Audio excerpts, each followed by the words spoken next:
Hey everyone, welcome to Make Gaming Easy. In today's video, I'm going to show you how to view hero story on AFK Arena. So let's get started.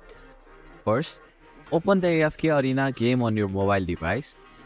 Tap on the heroes option from the bottom of your screen.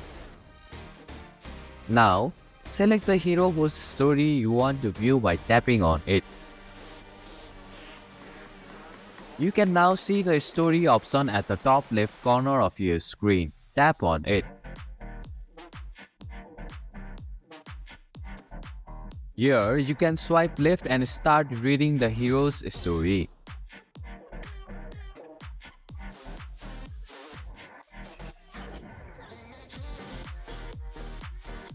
And this is how you can view hero story on AFK Arena. Thank you for watching Make Gaming Easy. Hope this video was helpful. If it was, then hit the like button and comment down if you have any questions or feedback. Also, if you are new to our channel, please subscribe and hit the bell icon so that you won't miss our upcoming videos.